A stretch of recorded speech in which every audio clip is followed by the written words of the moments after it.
Well, thanks everyone for joining today. We're going live today with Diego here from Zomoz Mezcal. This is going to be part of our series where Pour More gets together with a lot of our providers and manufacturers. We're going to talk through who they are, where they come from, why their spirit is so amazing, and then we're going to taste it together. Diego, I think you want to say while we're all here? Yeah, well, thank you everybody for joining. Anybody who's watching, I can start also maybe before jumping into Somos, if you want to, with a little bit of a. Well, first of all, let me pour a little mezcal. Maybe that's the first Let's thing do that we it. should do. It's for those who are in California, a little bit early over here. It's just noon, but I mean, never a bad time to have a That's mezcal. right. No, here we go. Exactly. Salud, Salute. amigo. Mhm. Mm. And we have a saying in Mexico that mezcal, different that a lot of people drink tequila, but mezcal is meant to be drank abecitos. You kiss it. So little Gotcha. sips, little by little, good quality mezcal. That's really how you're supposed to enjoy it and really let it sink in the mouth to get all of the flavors out of Love it. But that. we'll jump into the flavor profile in a second. Yeah, But Greg, honestly, well, thank you very much for having me here, for having us. Super excited to start doing this. absolutely. And I can follow your lead. Do you want me to start with Yeah. a little introduction of myself or questions or whatever you want? Yeah, Diego would love it. Will you just go ahead and tell us a little about yourself and tell us how you got involved in the world of mezcal? Yeah, well, my background, long story short, I grew up in Mexico City. My family on my mother's side, they come from Veracruz, which is a state on the Gulf of Mexico. If anybody has been there, beautiful state. And on my dad's side, they're from Chiapas. But most of my early years, I spent them in Mexico City. Then I had a little bit the opportunity to live a little bit all over. I lived from Texas, France, Paris, Australia, even spent some summers in Germany. So really got a little bit of that global experience, which I'm really thankful for. And I moved to LA I did law school in Mexico City, and then I did politics. I was working in politics back in the day. So my background has nothing to do with spirits. Well, after politics, you got Until to get now, drinking, I think. exactly, until now, basically. But I moved to LA in 2018 for my master's in public administration at USC. And as that as I was doing that master's, something really sparked like an idea in my mind where I had been drinking the mezcal for 10 plus years, probably for now. No, and before that, all of my group of friends were we drank tequila, and we kind of like naturally transitioned to mezcal with time. Like we started exploring more, and there were more brands started to come into the market. But you have to think that this is 2011, 2012, where mezcal started Early booming in mezcal. Mexico. Yeah. Early mezcal. I mean, there weren't a lot of brands. No. Mezcal was still seen even in Mexico as tequila's little cousin and the bad one and this and that. No, so um, that's really it. But I became a mezcal lover, and addicted to mezcal now. And what I realized is when I moved to LA, I would used to go to bars, restaurants, and I would order a mezcal. And really, all of the brands that I found here, I'm like, what are these brands? I've never seen them in my life. And there was one experience without talking bad about any other brands, but I remember being in a bar here in Santa Monica and I asked for a mezcal and the bartender looks at me and he's like, how do you drink it? And I'm like, well, neat, like this. Nothing on it. He's like, well, you're gonna drink mezcal like that? I'm like, yeah, yeah, give it to me like that. And he serves it to me. I didn't know any of the brands. He serves me one, an espadin. And the moment I tried it, I'm like, holy smokes, this is strong. Like this isn't the smoothest mezcal in the market, no? And the more I researched, the more I realized that a lot of the brands of mezcal that you found in the US or that are here, you really don't find them in Mexico. And from there, now obviously more, but back in the day, call it 6 years ago or 5 years ago, very few brands from Mexico had made the crossover to the US. That also obviously has a lot of things to do with because of the three-tier system, how the spirit industry is run in the United States, implications, all of the legalities behind it, no? And at that point, I met another friend. and another friend, I was just finishing my master's, and we're like, hey, I think there's an opportunity here. So maybe there's an opportunity to really create a smooth mezcal, an accessible mezcal, elevated like ultra premium, which is what we are at the end, as a gateway introductory mezcal for the general public. No, and that's really that was my call. Like, you know what, I'm going to do this.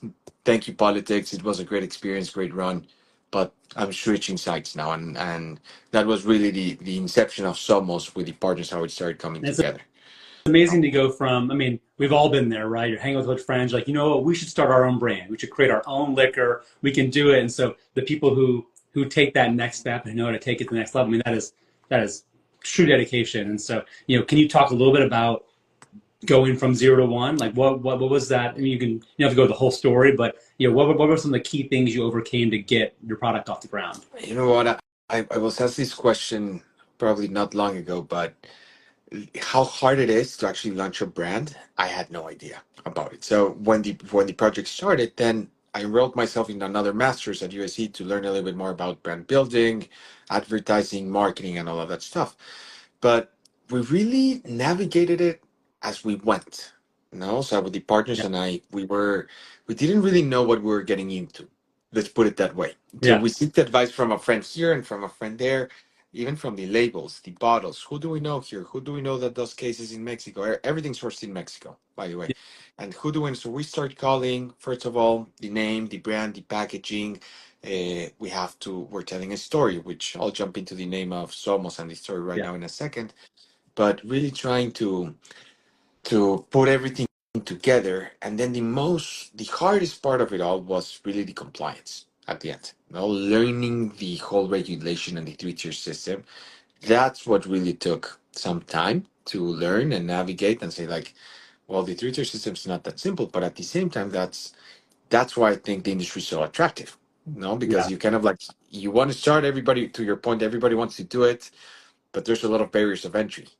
But Yeah, for if those you who can don't know, the pass three-tier them, system is a system in the U.S. that requires the manufacturers they can't sell directly to consumers, so it has to go manufacturer to a distributor to a retailer. And those are the 3 tiers of the correct. system that run through. And then you as a consumer can go buy it from the retailer, whether it's a restaurant or a store or liquor shop, whatever, or online, like from Pourmore. But it prevents people from selling directly. So you have to understand the whole system as it goes through. 100%. No, and most people don't know that. So when we started the brand and we're already advanced in the branding, simultaneously we were learning all of this back in compliance, and we're like, wow, it takes a lot. So then finding an importer, finding a distributor, all of those negotiations, contracts, etc., etc. That's really a headache if you don't have the right guidance. Let's put it that way. No, Yeah.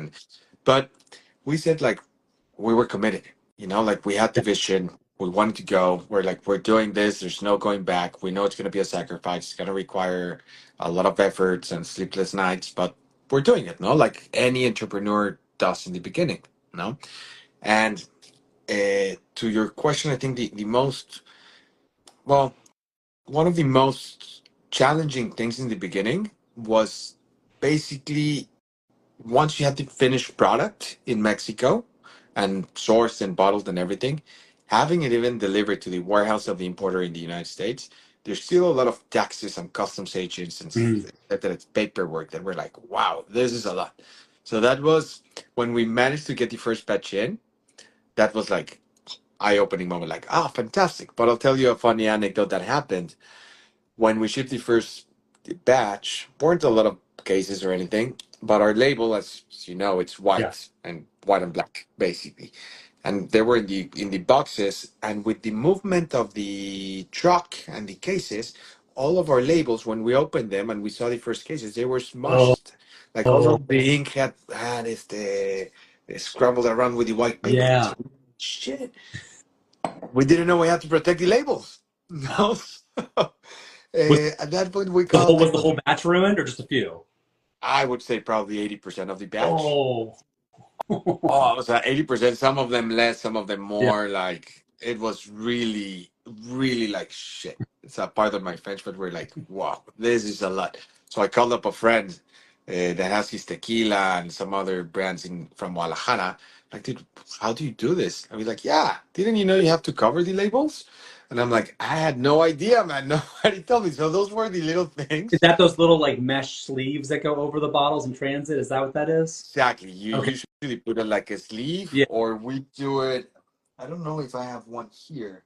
I don't think I have one here, but we kind of like basically wrap the label Okay. around with a like a paper foam, like a with a foam Yeah. to protect the label so it doesn't move around or it's not bouncing around and get scratched with the carton boxes. So that was a big headache, and then well, obviously relabeling and all of that things, but we Yeah. managed. Now we managed, and now we successfully imported our third batch, and now it's all about the fun part of the industry where we're starting now, and that's why we're here. Also, like let's get people to try our product and let's drink and let's educate people of what an ultra premium mezcal is supposed to taste like. Yeah. No, So we sent out, so I mean, we're part of this process. So Zomos was sent out to a number of our Mezcal subscribers this past month. So if you got a bottle, we'd love to hear from you. If you're watching, if you're going to send some feedback, we'd love to hear how you like the bottle when you try it out.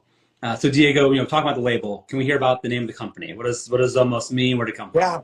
Somos, if anybody here speaks Spanish or if you speak a little bit of Spanish, Greg, somos means we are.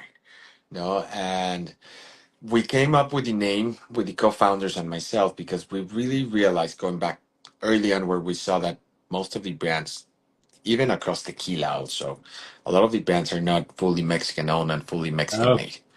yeah. So also if we start getting into the cultural appropriation, I don't want to go that deep into there, but there's been a significant cultural appropriation into tequila and agave where a lot of people go, I just have my tequila, I have a mezcal. They go down there, they white label, bring it over, and that's it. No, we're like, we want to tell the story and introduce Ultra Premium Mezcal and tell the story of us four co-founders, how we're all immigrants, how we're in the United States, one way or the other. We ended up here. One of my partners, Marlene, like her parents crossed when she was little. I came here for a master's. My other friend went here to grad school, to undergrad, sorry. Mike, he moved to San Diego when he was 7 years old. So we're immigrants, all of us. So we're really trying to tell our Well, story of Somos, this is who we are, our immigrant story, and also for people to connect with us because at the end of the day, how many Mexican American immigrants and even Hispanic immigrants are in the United States? Right now, I think it's around 63 million Hispanics in the United yeah. States. And we saw that nobody has really told their story. So we want to be the guys providing the platform to, hey, let's tell everybody's story here because we're all immigrants. And even if we expand beyond the Hispanic community, how many people are not immigrants in this country? Everybody comes from Yeah. somewhere. Ireland, Right. Scotch, England, etc., etc. So this country is really a country built by immigrants, as I see it, and it's we're all immigrants. Let's come together to the same table, share something, and here we are. So that's really the story behind the name of Somos and how we came up with it. In Spanish, it's written with S instead of Yeah. C's, just to know. Um, but yeah, this is our motto. This is our spirit. So it's really tapping into the spirits of immigrants and hardworking and how we came up with it. And we also wanted to do, when it comes to the label and your question, we wanted to do something very clean, very neat, very elegant. I love the label. Love the Um, premise of the label that just it stands out. Yeah. yeah, because we realized that a lot of people, mezcal, I think in the past has been seen a little bit as like a moonshine or like a not as a good spirit, you know. We're like, no, wait, actually mezcal and mezcal artesanal, which this is Somos, it's handcrafted, Yeah. it's 100% organic like we are. Um, it's water and agave put together. It's a very clean spirit and also a very hard spirit to make from the whole process of cooking, collecting the piñas, which is all made by hand, cooking it in the horno canónico, in the hole in the dirt, and then the distillation and the fermentation in the pine wood barrels, etc., etc., requires a lot of effort. So we're like, instead of thinking of mezcal as a cheap spirit or as a moonshine, it's actually a boutique artisanal craft to make mezcal. Yeah. Not say a good quality one, no?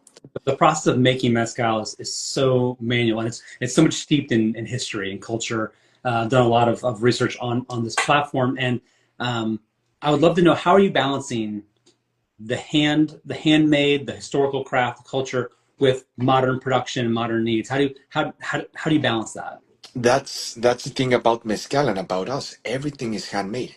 There's no modern Okay. technology involved. Wow. And I have to talk a little bit about Isabel, who is to our point about white labeling and what other brands do. Like we met with Isabel when this project started. She's a fourth generation maestra mezcalera. There's only two with the title in the town of Santiago Matatlan, because if you know anything about Oaxaca also, or Mexico in general, and Oaxaca, women are not given a lot of opportunities to grow and work. It's still a very maybe old school, traditional, a little bit misogynist country. And you see it, no? So when we met with her, we're like, Isa, we have this project, we want to partner up. So she's a partner of the company, so she with us, and her whole process, it's just about the craft of mezcal, no? And even when you go down there, if you ever go, we'd love to host you guys one day down there, and come to the distillery of Isabel. When they're measuring the alcohol grades, no, and the pearls, they still do it like they used to do it 400 years ago with the Zapoteca community.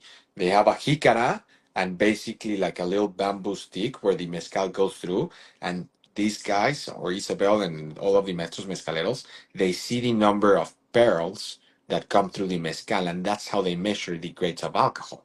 So there's really no modern technology, no steel containers, no ovens, no nothing. So it's 100% craft mezcal. Wow. Everything's done the same way that they did it basically 200 years ago. No, Yeah. so it's a beautiful, and it's a beautiful experience. How would No, you say that the land where your agaves are grown, how does the land shape the flavor? How does your specific plot shape your well, profile?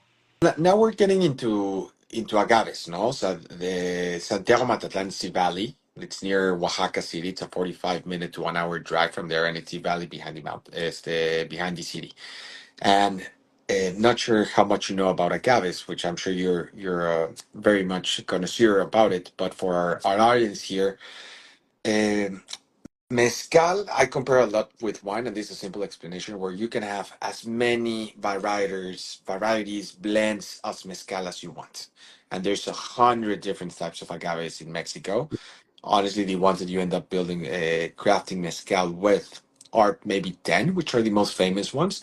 But the only one that you can properly harvest to scale is called espadín.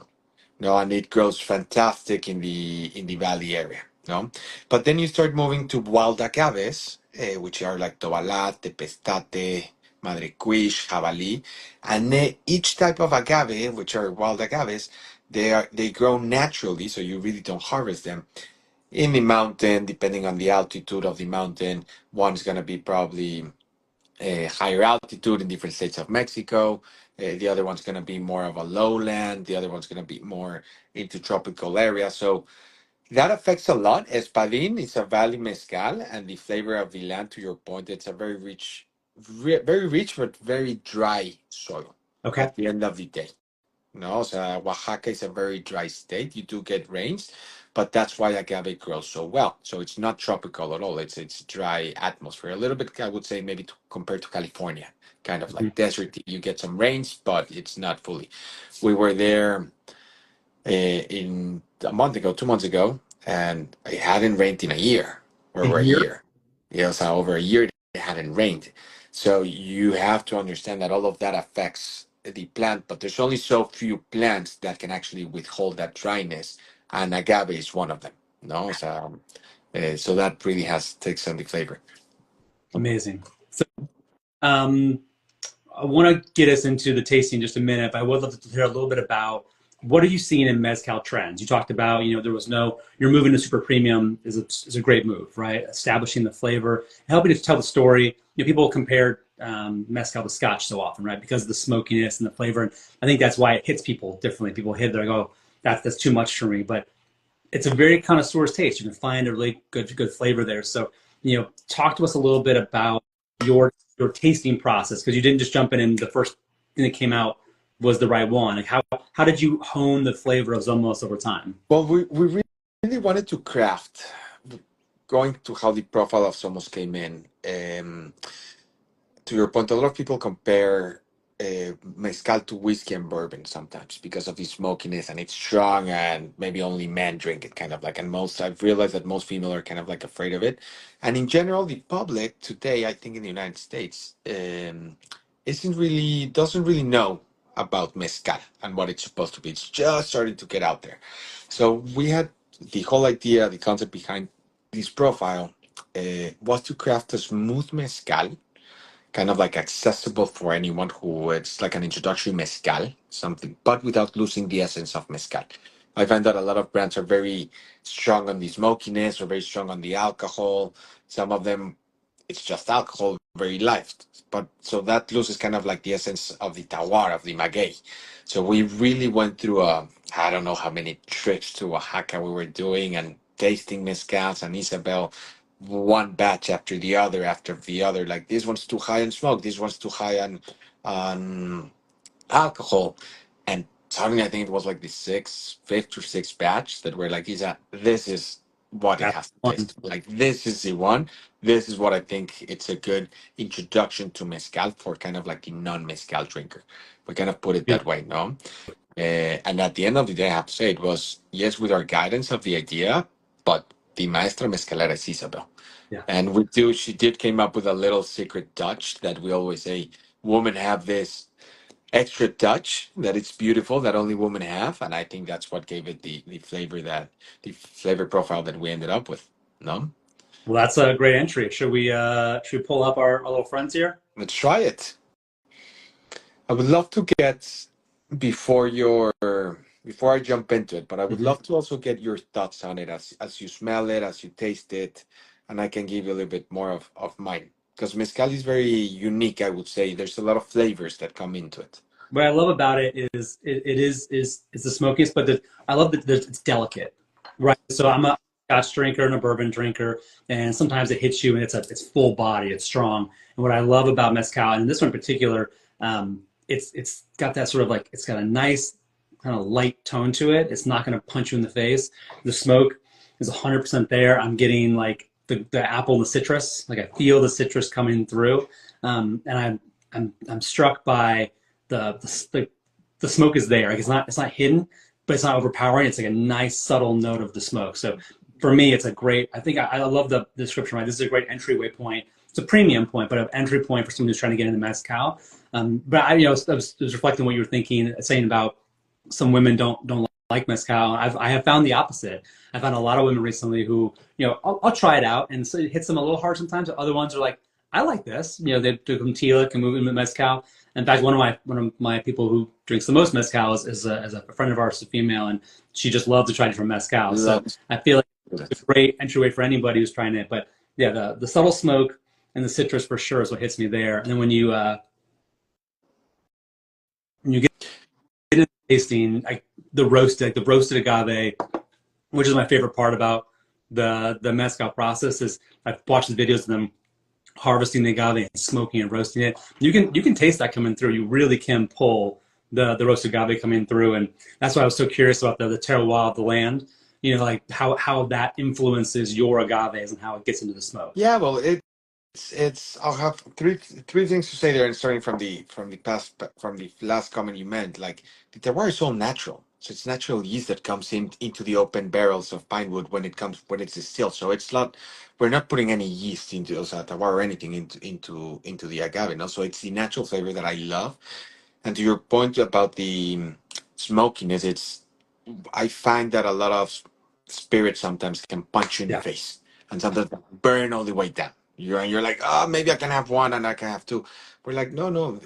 Really, the idea is was something smooth, smooth, but that you can taste all of the flavors of a mezcal, from the smokiness because people's like, I don't like mezcal because it's too smoky. That's been a lot of my feedback from a lot of men and women, to be honest. But I love that you said that a lot of female friends of yours are loving mezcal. Um, and I just say sometimes, well, maybe you haven't tried the proper one. Let us introduce you Hmm. to an ultra premium mezcal. Yes, it's more expensive, but this is what a good mezcal should taste like an introductory. Yeah. And yeah, the citrus part as you taste it, and then you start getting a little bit of flavors. I even sometimes taste a little bit of vanilla And you're like, and nothing of this is added. Like all of this is natural, 100% organic, to be clear. So it's not like tequila that sometimes they're adding stuff.